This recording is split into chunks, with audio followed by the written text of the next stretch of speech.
అందరికి కూడా వందనాలమ్మా. Thank you all. Jesus loves you అనే యూట్యూబ్ ఛానల్ని దయచేసి అందరు సబ్స్క్రైబ్ చేసుకోండి. అట్ ద సేమ్ టైం ఈ వర్డ్ ఆఫ్ గాడ్ని ఇతరులకి షేర్ చేసి మీరు కూడా దేవుని రాజ్యాన్ని కట్టే విషయంలో, వ్యాప్తి చేసే విషయంలో అందరూ కూడా పాలుభాగస్తులు అవ్వండి. God bless you all. ఈ రోజున మరొక అంశం మనం ఈ వీడియో ద్వారా మనం నేర్చుకుందాం. అదేంటి అంటే పాపము, సిన్. రైట్, ఇక్కడ మీకు కనపడుతున్నట్టు సిన్, సాల్వేషన్, శాంటిఫికేషన్ అనే 3 టర్మ్స్ ఉన్నాయి. పాపము, రక్షణ, అలాగే పవిత్రత. అయితే ఈ వీడియోలో మనం సిన్ గురించి కొంచెం డీప్ గా డిస్కస్ చేసుకుందాం. ఎందుకనంటే సిన్ అనే పదాన్ని, పాపం అనే పదాన్ని ఈ రోజుల్లో 2 పదాలు ఓవర్టేక్ చేసినాయి, డామినేట్ చేసేసినాయి. అవేంటి అంటే ఆశీర్వాదం, ఇంకోటి ఏంటంటే అద్భుతం. సో చాలా చర్చెస్ లో మనం సిన్ గురించి ఆ డాక్ట్రిన్ మనం వెళ్ళలేకపోతున్నాం. చాలా చర్చెస్ లో మనం దేనికి ఎక్కువ ప్రాముఖ్యత ఇస్తూ ఉన్నారంటే అద్భుతాల గురించి, అలాగే దేవుడు మిమ్మల్ని ఆశీర్వదిస్తాడనే ఆశీర్వాదాల గురించి. So I'm not against. దేవుడు ఖచ్చితంగా మనల్ని ఆశీర్వదిస్తాడు. మన దేవుడు మనల్ని ఆశీర్వదించే దేవుడు. అలాగే మన దేవుడు మన జీవితాల్లో అద్భుతాలు చేసే దేవుడు. కానీ మిస్సింగ్ డాక్టర్ ఏదన్నా ఉంది అంటే అది పాపము, సిన్. మనిషి యొక్క పాపపు స్వభావాన్ని గురించి ఈ రోజుల్లో మనం వినలేకపోతున్నాం. దీనివల్ల ఏమవుతుందంటే నేను పాపినేనా అని గ్రహించుకునే స్థితిలో మనిషి ఇప్పుడు లేడు. ఇంకా ప్రాబ్లం ఏమవుతుందంటే పాపము అంటే ఏంటో చాలా మందికి తెలియదు. పాపము has బికమ్ కామన్, చాలా కామన్ అయిపోయింది. కొంతమంది యొక్క వైఖరి, వాళ్ళ యాటిట్యూడ్ ఎలా ఉంటుందంటే అందరు చేస్తున్నారు కాబట్టి ఇది కరెక్టేనేమో, ఇలా ఉండొచ్చేమో, ఇలా చేయొచ్చేమో అని ఒక నిర్ధారణలోకి వచ్చేస్తున్నారు.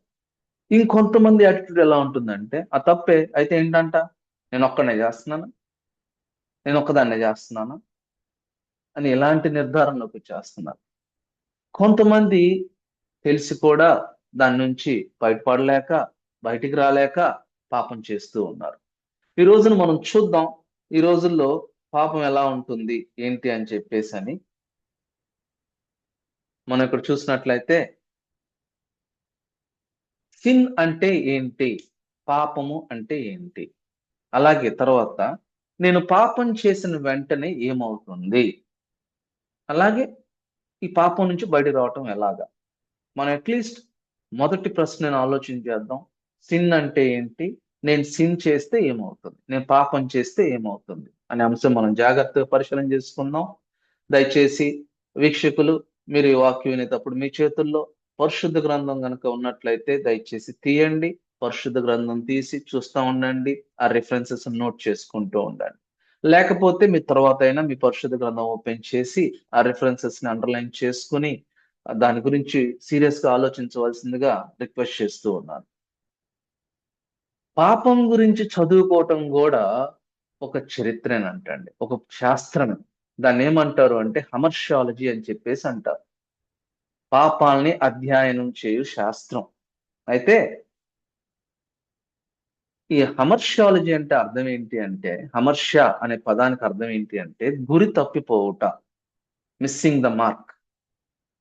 మన గురి దేవుడై ఉండాలి. ఎందుకంటే నిన్ను నన్ను సృజించింది దేవుడు కదండి. మన గురి దేవుడై ఉండాలి. మన గురి దేవుడిచ్చిన వాక్యం అయి ఉండాలి. ఇది చెప్పుకోవటానికి బాగుంటుంది కానీ మనం ఖచ్చితంగా వాక్యం పైన మన దృష్టిని సెంట్రలైజ్ చేయలేము. దేవుని పైన మన దృష్టిని సెంట్రలైజ్ చేయలేము. ఈ లోకంలో ఉన్న వాటికి అన్నిటికీ ప్రాముఖ్యత ఇస్తాం కానీ the last or least priority దేనికి ఇస్తాము అంటే వాక్యానికి ఇస్తాం, దేవుడికి ఇస్తాం. అది కూడా మనం ముందుగా చూద్దాం. పాపము అంటే ఏంటి అని మనం గనక ఆలోచన చేస్తే, పాపం ఒక మనిషి 3 రకాలుగా చేయొచ్చు అంటండి. మొదటిది తలంపు, నా తలంపుల్లో నేను పాపం చేయటం. అలాగే రెండోది మాట, నా మాటల్లో పాపం దాగి ఉండటం, నిండి ఉండటం. మూడవది క్రియలు, తలంపులు, మాటలు, క్రియలు. ఈ 3 విషయాల్లో మనిషి పాపిగా మారిపోతాడంట. వాక్య భాగం చెప్తున్న మాట ఏంటంటే, 1 యోహాను పత్రిక 1 అధ్యాయం 3వ వచనంలో వాక్యం ఏమని చెప్తుందంటే, ఆజ్ఞ అతిక్రమమే పాపము. ఇప్పుడు మనం సీరియస్ గా ఆలోచన చేయాల్సింది ఏంటంటే, ఆజ్ఞలు ఎవరిచ్చారు మనకి? ఒక మనిషి ఇంకో మనిషికి ఆజ్ఞలు ఇచ్చాడా? లేదు. దేవాతి దేవుడు, నిన్ను నన్ను సృజించిన దేవుడు, ఆయన పోలిక చొప్పున, ఆయన సారూప్యం చొప్పున నిన్ను నన్ను ఆయన చేతులకి పని చెప్పి సృజించుకున్న దేవుడు మనకి కొన్ని ఆజ్ఞలు ఇచ్చాడు. ఈ ఆజ్ఞల వల్ల జీవిస్తే దేవుడు ఏదో మేలు పొందుతాడని కాదు కానివ్వండి, మనం ఈ సొసైటీలో చాలా పీస్ఫుల్ లివింగ్ అనేది ఉంటుంది, అందరు గనక ఆజ్ఞలు పాటిస్తూ జీవిస్తే. కానీ ఒక్కళ్ళు ఆజ్ఞ అతిక్రమిస్తేనే చాలా ప్రాబ్లమ్స్ వచ్చేస్తాయి కదండి. మనం ఈ రోజుల్లో చూస్తే మన ఇంటి దగ్గర ఎవరన్నా ఒక్క వ్యక్తి వచ్చేసి రూల్స్ కి అగెన్స్ట్ గా బిహేవ్ చేస్తా ఉంటే అది ఎంత మందికి ప్రాబ్లం క్రియేట్ అవుతూ ఉంటుందో ఆలోచించండి. ఒక్క వ్యక్తి ట్రాఫిక్ సిగ్నల్స్ ని మితిమీరిపోయి రూల్స్ కి ఎగ్నెస్ట్ గా డ్రైవ్ చేస్తూ ఉంటే వెళ్తే కింద పడి వాడొక్కడే నష్టపోడు. కరెక్ట్ రూట్ లో వస్తున్న వాడిని కూడా యాక్సిడెంట్ లో తీసుకుని వెళ్ళిపోవచ్చు. కరెక్ట్ రూట్ లో వస్తున్న వ్యక్తిని ఇతను బైక్ వెళ్ళి అతను గుద్దటం ఏదో చేయొచ్చు. ఇలాంటివి మనం రెగ్యులర్ గా చూసే ఎగ్జాంపుల్స్. సో రూల్స్ అనేవి, లా అనేది మన జీవితంలో చాలా చాలా ఇంపార్టెంట్.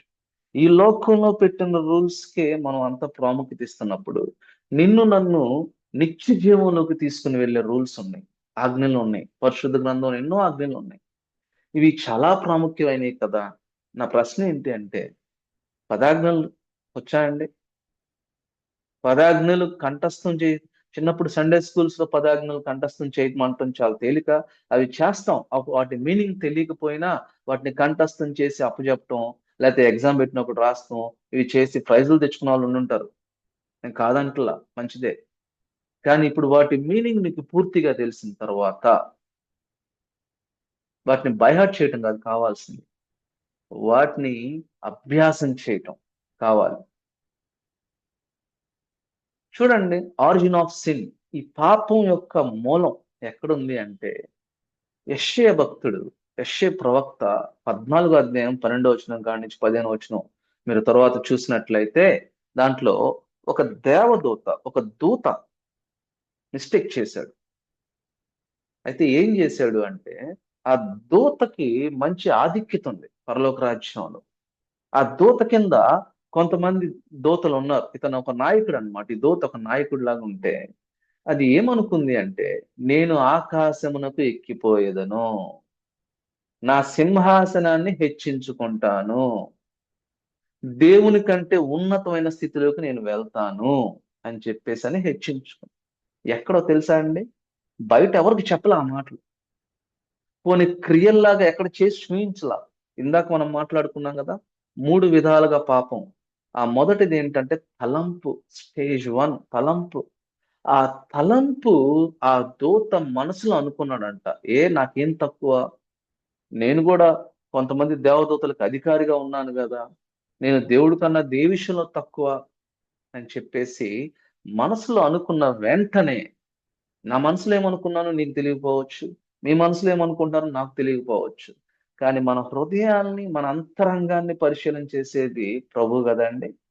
నా హృదయంలో ఏముందో ఆయనకు తెలుసు. నేను ఎలా తలస్తున్నానో నా దేవుడికి తెలుసు. ఇలా తలంచిన వెంటనే ఆలోచన చేయండి ప్రియులారా. దేవుడు వచ్చేసి ఎందుకు ఇలా తలంచావు అని అడిగాడా?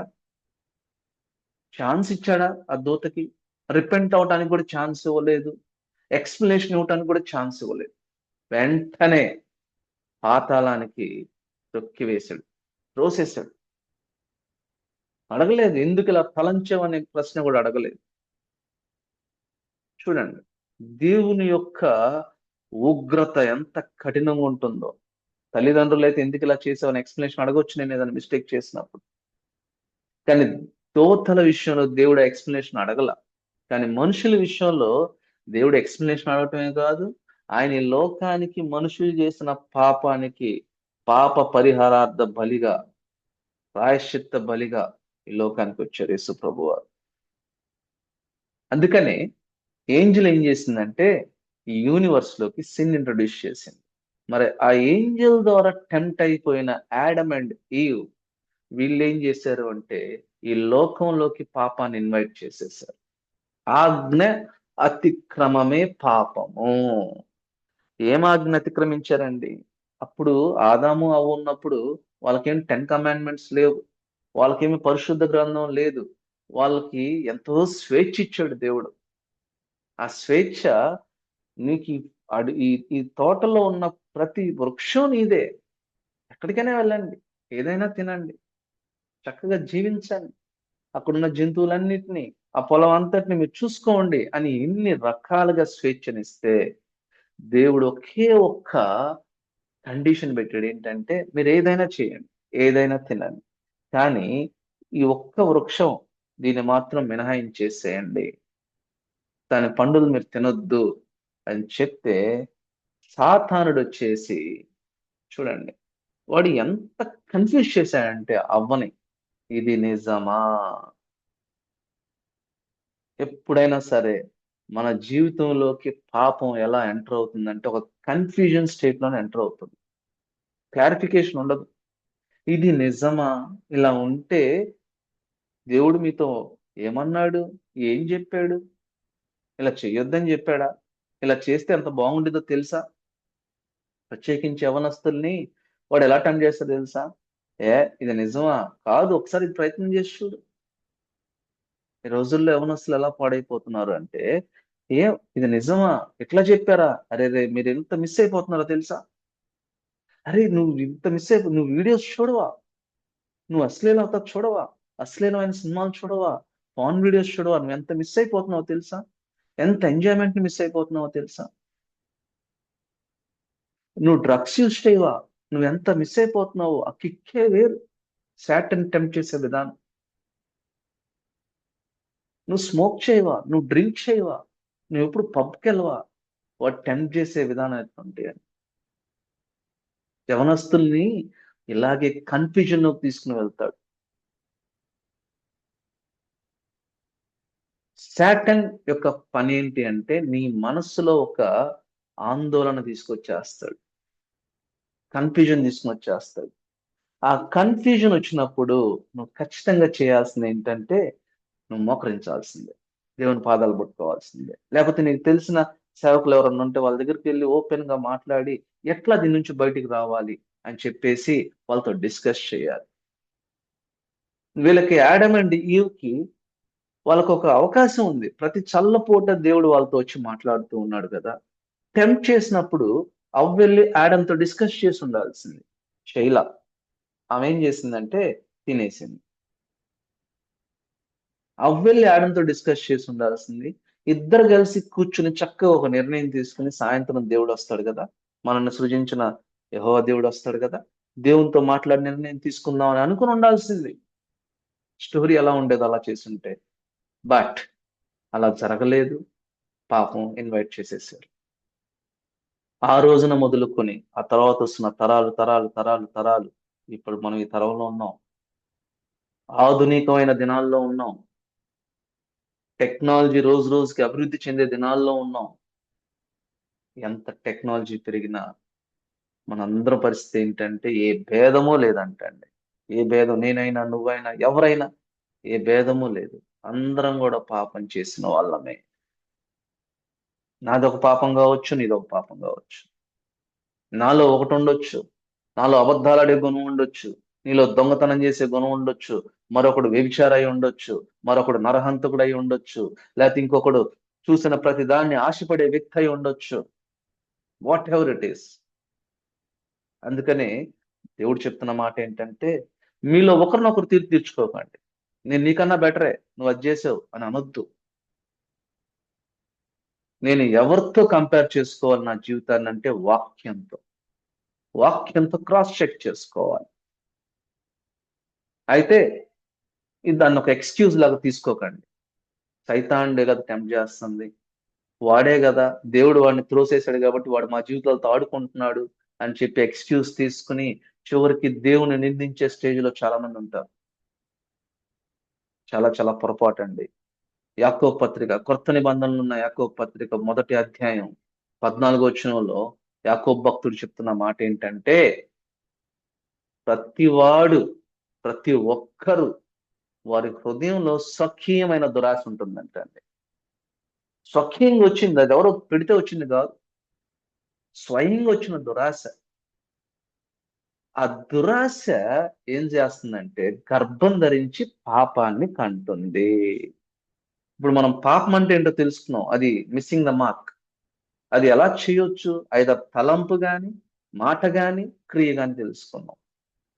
ఇంకా ఆ హృదయంలో ఉన్న దురతలంపులు, దురాశలు, ఆశ మంచిదే, దురాశ మంచిది కాదు. ఆశ మంచిదే, అత్యాశ మంచిది కాదు. కాబట్టి ఇలాంటి అత్యాశలు, దురాశలు పోయి ఆ హృదయంలో పాపాన్ని కంటే అంటాడు. గర్భం ధరించి పాపాన్ని కంటే. మనకు తెలుసు, ఒక స్త్రీ గర్భం ధరిస్తే 10th మంత్ లో బిడ్డ బయటకు వచ్చేస్తారు. కానీ దురాశ గనక గర్భం ధరిస్తే 1 డేలో బయటకు వచ్చేస్తున్నావు పాపం, నువ్వు కంట్రోల్ చేసుకోలేకపోతే. ఉదయం గనక అస్వకీయమైన దురాశ గర్భం ధరిస్తే మధ్యాహ్నానికి బయటకు వచ్చేస్తున్నావు. చూడండి ఎంత స్పీడ్గా ఉందో, ఈ డెలివరీ ఎంత స్పీడ్గా ఉందో చూడండి.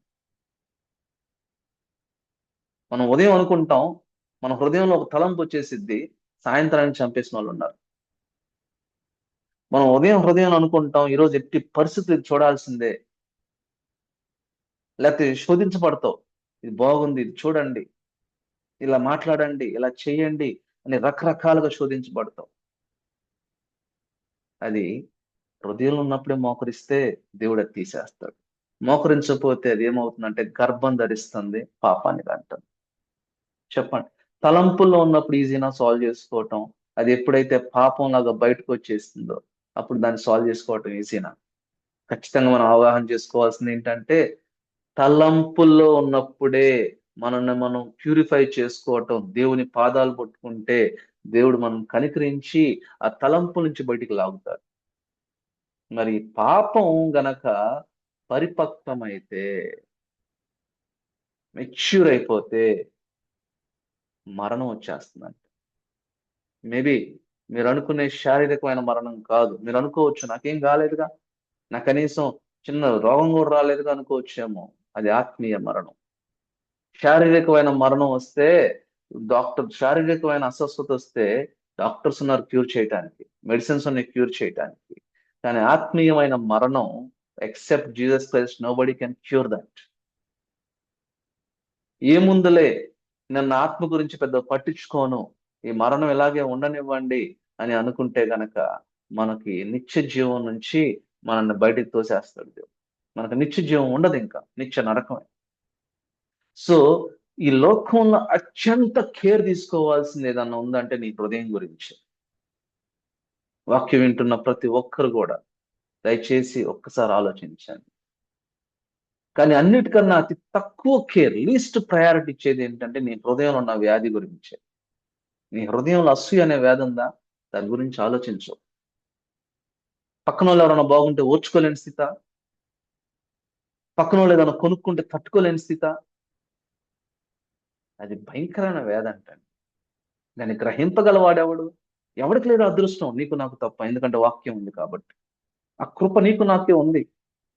దాన్ని గ్రహింపగలిగిన కృప నీకు నాకు దేవుడు ఇచ్చాడు. అయితే గ్రహించి ఆపేస్తావా? గ్రహించి వదిలేస్తావా? లేకపోతే ప్రభు పాదాలు పట్టుకుని, ప్రభువా నాకు ఈ వ్యాధి ఉంది హృదయంలో, తీసేస్తావా అని అడుగుతావా?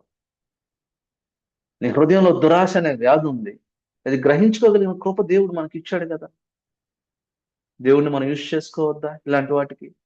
దేవుడిని ఆశీర్వాదాల కోసం యూజ్ చేసుకుంటావా? దేవుడిని అద్భుతాల కోసం యూజ్ చేసుకుంటావా? నీ హృదయం బాగు చేసుకోవడానికి యూజ్ చేసుకోవా? నీ హృదయం బాగైతే నీకే అద్భుతాలు అవసరంలా. So what happens? ఎప్పుడైతే ఈ దురాశ గర్భం ధరించి పాపాన్ని కంటుందో, ఆ పాపం మనం ఎప్పుడైతే చేస్తామో, ఆ పాపం అలాగే కొనసాగుతూ కొనసాగుతూ కొనసాగుతూ మెచ్యూర్ లెవెల్లో మనం పాపం చేస్తూ ఉంటామో ఏమవుతుంది అంటే, it separates us from God. దేవుడి నుంచి నన్ను దూరం చేసేస్తుంది. దేవుడి నుంచి మనల్ని దూరం చేస్తుంది. దేవుడి నుంచి మనం దూరం చేయటం అంటే దేవునితో మనకున్న రిలేషన్ అనేది రోజు రోజుకు తగ్గిపోతూ ఉంటుంది, కట్ అయిపోతూ ఉంటుంది. వన్ ఫైన్ డే పూర్తి కట్ అయిపోతుంది. మీరు అనుకోవచ్చు ఏమంటంట, దేవునితో రిలేషన్ లేకపోతే నా ఫ్రెండ్స్ రిలేషన్ ఉంది కదా, నా పేరెంట్స్ తో రిలేషన్ ఉంది, నా రిలేటివ్స్ తో రిలేషన్ ఉంది కదా అంటే, ఈ రిలేషన్స్ ఏవి కూడా నిన్ను దేవుని దగ్గరికి తీసుకుని వెళ్ళలేవు, నిత్య జీవానికి నడిపించలేవు. నీకు ఎప్పుడైతే దేవునితో రిలేషన్ కట్ అయిపోతుందో ఆటోమేటిక్ గా తోటి వ్యక్తులతో కూడా నీ కాన్ఫ్లిక్ట్స్ వచ్చేస్తాయి, విభేదాలు వచ్చేస్తాయి. వాళ్ళతో కూడా నీ రిలేషన్ బాగుండదు. గుర్తుపెట్టుకోండి, వైఫ్ అండ్ హస్బెండ్ రిలేషన్ బాగుండదు దేవుడితో రిలేషన్ కట్ అయితే. తల్లిదండ్రులకి బిడ్డలకి రిలేషన్ బాగుండదు, బిడ్డలకి తోబుట్టువులకి రిలేషన్ బాగుండదు. ఎందుకంటే ఎప్పుడైతే దేవునితో రిలేషన్ కట్ అయిపోతుందో, సిన్ లో మధ్యలో ఉండే పదం ఐ అంటే నేను, అహం, నాకు, స్వార్థం, ఇవన్నీ కూడా వచ్చేస్తాయి. వచ్చేసినప్పుడు ఆటోమేటిక్ గా నీ తోటి వ్యక్తులతో నీకు ఒక మంచి రిలేషన్ ఉండదు. నువ్వు జాబ్ చేసే పర్సన్ అయితే నీ తోటి వ్యక్తుల మీద నీ అధికారికి వెళ్ళి ఓర్పుని లేని పని చెప్పేస్తా ఉంటావు, చడి చెప్పేస్తా ఉంటావు.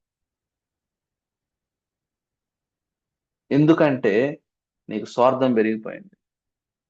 ఎవరినో ఒకరిని ముంచేసి నువ్వు బాగుపడాలని చూస్తూ ఉంటావు. ఎవరో ఒకరు ఒక ఇమేజ్ డ్యామేజ్ చేసి నువ్వు బాగుపడాలని చూస్తూ ఉంటావు. ఒకవేళ మీరు అంటారేమో, ఇలా అనుకుంటున్నారేమో, ఏమని, నేను పొరపాటును చేశాను. లేదండి, అవ్వ ఆదాం చేసిన తప్పు, ఆ పాపం, it's not by chance, it is by choice. వాళ్ళు వాంటెడ్ గానే చేశారు, వాంటెడ్ గానే తిన్నారు. ఇలా చెప్పాను కదండి, వాళ్ళకి రకరకాల ఛాన్సెస్ ఉన్నాయి. దేవుడు వచ్చినప్పుడు వాళ్ళ దేవుడితో మాట్లాడి ఇట్లా జరుగుతుంది, మాకు మాకు మాకు ఏదో ఒకటి చేయండి, మాకు హెల్ప్ చేయండి అని దేవుడిని అడగొచ్చు. బట్ వెయిట్ చేయడం ఇష్టం లేదు, ఛాన్స్ ఇవ్వాలి ఆ దేవుడికి. వాళ్ళు ఏదో పొరపాటున చేయలేదు, చాయిస్ తీసుకుని చేశారు. ఈ రోజుల్లో మనం తప్పిపోయిన ప్రతిసారి పొరపాటు జరిగిందని చెప్పి మనల్ని మనం సమర్థించుకోవద్దు. నువ్వు సమర్థించుకుంటే నీ తల్లిదండ్రులు వింటారేమో, నీ బిడ్డలు వింటారేమో బై మిస్టేక్ జరిగిందని, కానీ దేవుని దగ్గర నువ్వు సమర్థించుకోలేవు. ఎందుకంటే దేవునికి నీ హృదయం తెలుసు కదా. నువ్వు వాంటెడ్ గా చేసావా, పొరపాటును చేసావా అని దేవుడికి తెలుసు కదా. యథార్థంగా ఒప్పుకోవాల్సింది ఏంటంటే, నేను కంట్రోల్ చేసుకోలేక చేశాను. ఐఎమ్ అనేబుల్ టు నా ఇంద్రియ నిగ్రహాల మీద నాకు కంట్రోల్ లేదు అని దేవుడి దగ్గర ఒప్పుకున్నాం. దేవుడు సహాయం చేస్తాడు. పౌలు భక్తుడు అంత గొప్పోడే, ఆయన చెప్తున్న మాట ఇది. మంచి చేయాలని ఉంటుంది, వాక్య ప్రకారం జీవించాలని ఉంటుంది, కానీ చేయలేకపోతున్నాను. చెడును ద్వేషించాలని ఉంటుంది, వాక్యానికి వ్యతిరేకమైన చేయకూడదని ఉంటుంది, కానీ చేయలేకుండా ఉండలేకపోతున్నాను. ఏమండి, మరి మన పరిస్థితి కూడా అదే కదా. ఎంతో ప్రార్థనాపరుడైన అపోస్తులైన పౌలు, ఎన్నో సంఘాలు కట్టిన పౌలు, ఆయన అంత యథార్థంగా దేవుడి దగ్గర ఒప్పుకుంటున్నట్టు మనం ఎందుకు మనం ఎందుకు బై ఛాన్స్ చేసాం లేదా పొరపాటు చేసాం అని చెప్పాలి? మనుషుల దగ్గర చెప్పినట్టు దేవుడి దగ్గర చెప్పొద్దు. దేవుడు పాదాలు పట్టున్నావు అంటే ఒంటరిగా నువ్వు ప్రార్థన చేసినప్పుడు యథార్థంగా దేవుని పాదాలు పట్టుకో. మొదటిదేమో దేవుడి నుంచి మనల్ని సపరేట్ చేసేస్తుంది. రెండోదేమో నిన్నొక స్లేవ్ గా చేసేస్తుంది, బంధించేస్తుంది. పాపం మనిషిని బంధించేస్తుంది. బంధించడం అంటే ఏంటో తెలుసా అండి? బయటికి రాలేని స్థితి, బయటికి రాలేని స్థితి. ఒక వ్యక్తిని అడుగుతుంటే, ఎందుకయ్యా నువ్వు భార్యని పెట్టుకుని ఇలా వ్యభిచారం చేస్తా ఉన్నావు, వేరే స్త్రీ దగ్గరికి వెళ్తున్నావు అని చెప్పేసి అంటా ఉంటే అతను అంటాడు, నేను దీనిలోంచి బయటికి రాలేని స్థితి. ఇప్పుడు నువ్వు రాలేవు, పాపం చేస్తున్నావు, నువ్వు రాలేవు. కానీ ఎప్పుడైతే నువ్వు యథార్థంగా దీని నుంచి బయటపడాలని ఆశపడి ప్రభు పాదాలు పట్టుకుంటావో, ప్రభు తీసుకొస్తాడు, దేవుడు బయటకు తీసుకొస్తాడు. అరే, నువ్వు నేను బయటకు వచ్చే శక్తి నీకు నాకు ఉంటే దేవుడితో పని ఏంటండి? లేదు కదా. నీకు లేదు ఆ శక్తి, నాకు లేదు ఆ శక్తి. లేనప్పుడు నేను ఎవరిని ఆశ్రయించాలి? చాలా మంది తెలియక పెద్ద మనుషుల దగ్గరికి వెళ్తారు, మనుషులను ఆశ్రయిస్తారు, రాజకీయ నాయకులను ఆశ్రయిస్తారు, ఏది పనిచేయదు. దేవాతి దేవుడైన మన తండ్రి అయిన దేవుడి దగ్గరికి వచ్చినప్పుడే, నిన్ను నన్ను తన స్వరూపంలో సృజించుకున్న దేవుని దగ్గరికి వచ్చినప్పుడే ఈ బంధకాల నుంచి విడిపిస్తాడు దేవుడు మనల్ని. పాపం ఎన్ని రకాలుగా ఉంటుందంటే రెండు రకాలుగా ఉంటుందంటే, దోషము, అతిక్రమం. ఇనిక్విటీస్, ట్రాన్స్గ్రెషన్స్ అని రాయబడి ఉంటుంది. దోషము అంటే చేయవలసిన పనులు చేయకపోతే దోషం. చేయవలసిన పనులు ఏంటి? యాజ్ ఏ క్రిస్టియన్ గా, వాక్యం తెలిసిన బిడ్డగా నువ్వు చేయాల్సిన పనులు ఏంటి అంటే ప్రతిదినం ప్రార్థన చేసుకోవాలి. ఉదయం సాయంత్రం ప్రార్థన చేసుకుంటే బాగుంటుంది. దేవుడు నీకు సహాయం చేస్తాడు. ప్రతిదినం వాక్యం ధ్యానించుకోవాలి. అయితే నీ జాబ్‌కి నువ్వు సమయం ఇస్తున్నావు. నీ ఎడ్యుకేషన్ నువ్వు సమయం ఇస్తున్నావు. ఇంకా నీ మొబైల్‌కి నువ్వు ఇన్ని గంటలు సమయం ఇస్తున్నావు. ఏవండీ?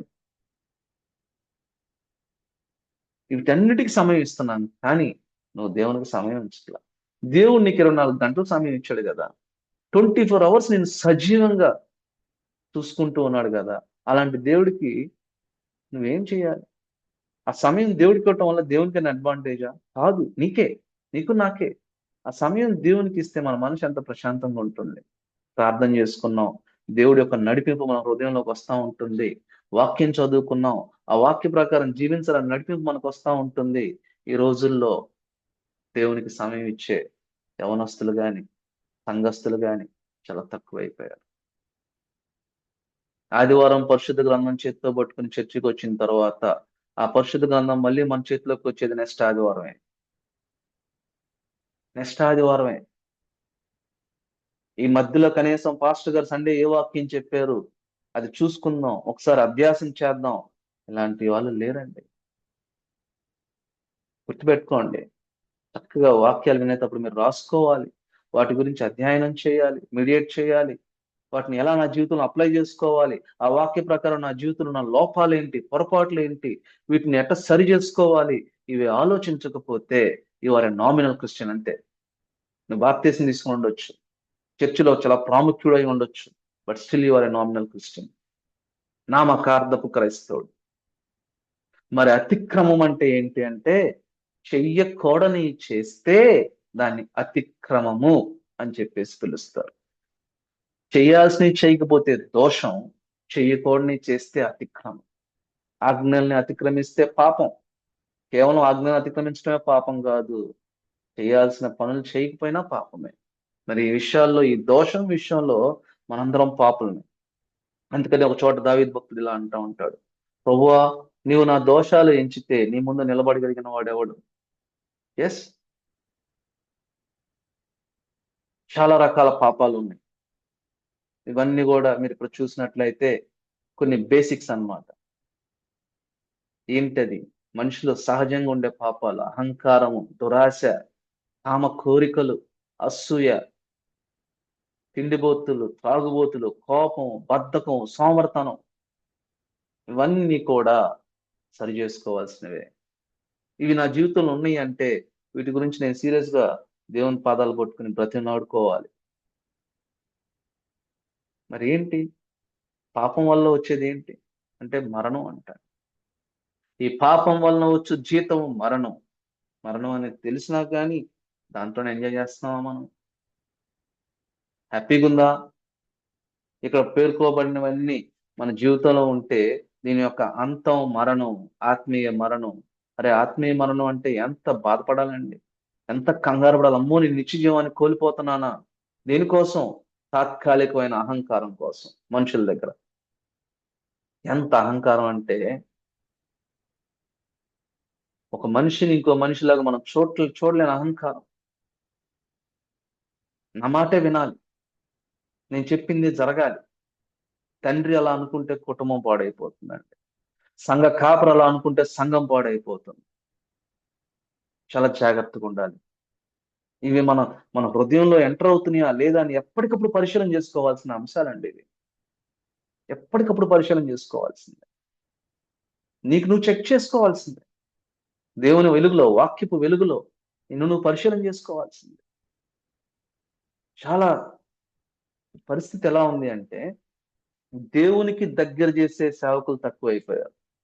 వాళ్ళకి దగ్గర చేసుకునే సేవకులు ఎక్కువైపోయారు. నా మాట వినండి, నేను చెప్పింది చేయండి. చాలా బోధలు కూడా క్రీస్తు గురించి చెప్పడం మానేసి మీరు సేవకులకి ఇలా ఉండండి, సేవకులు విధేయులుగా ఉండండి, సేవకులు చెప్పింది వినండి. ఏమండి? అల్టిమేట్ గా నువ్వు వినాల్సింది దేవుని గురించే. సేవకుల్ని గౌరవించాలి, సేవకుల్ని ప్రేమించాలి, సేవకులు చెప్పింది వినాలి. అది నీకు ఎంత యాప్ట్గా ఉందో, వాక్య ప్రకారం ఉందో లేదో చెక్ చేసుకోవాలి. అసలు మనకు వాక్యం చెప్పే చదివే అలవాటు ఉంటే ఖచ్చితంగా వింటున్న వాక్యాన్ని పరిశీలన చేసుకుంటారు. చాలా అంత్యోక్య అనే సంఘంలో పౌలు భక్తుడు వాక్యం చెప్తూ ఉంటే విన్న వాళ్ళు ధర్మశాస్త్రం తీసుకుని క్రాస్ చెక్ చేసుకున్నారు, వెరిఫై చేసుకున్నారండి. వెరిఫై చేసుకున్నప్పుడు ఖచ్చితంగా పౌల్ని క్వశ్చన్ చేయొచ్చు, నువ్వు ఇలా చెప్పే ఇక్కడ ఇలా ఉంది కదా అని. జాగ్రత్త పడండి ప్రియులారా. సో పాపం వల్ల వచ్చే జీతం మరణము. సో ఫైనల్ గా పాపం దాని యొక్క గుణం ఏంటి అంటే, నువ్వు వద్దు వెళ్ళకూడదు అనుకునే స్థలానికి నేను తీసుకుని వెళ్ళిపోతుందంట. నేను వినకూడదు, నేను చూడకూడదు అనే అంశాన్ని వినిపిస్తా, అలాంటి అంశాన్ని చూపిస్తా ఉంటుందంటే. It cost you more than you want to pay. చూడండి, పాపం చేయడానికి ఖర్చు తక్కువ ఉండొచ్చు. ఆ పాపం వల్ల ఒక వ్యాధి వస్తే సిగరెట్లు తాగడానికి డబ్బులు తక్కువై ఉండొచ్చు, డ్రగ్స్ తీసుకోవడానికి డబ్బులు తక్కువై ఉండొచ్చు. వీటి వల్ల నీ ఆరోగ్యం పాడైతే నువ్వు ఎంత డబ్బులు హాస్పిటల్స్ పెట్టాలో. చిన్న ఎగ్జాంపుల్ నేను చెప్తుంది అది. మరి ఇక్కడ కూడా అంతే, it cost you more than you want to pay. నీ దగ్గర లేదు, పే చేసే స్థోమత లేదు, కానీ నీ కోసం ఆల్రెడీ ఒక ఆయన పే చేసేసాడు. ఏం పే చేశాడో తెలుసా? ఆయన జీవితాన్ని పే చేసేసాడు.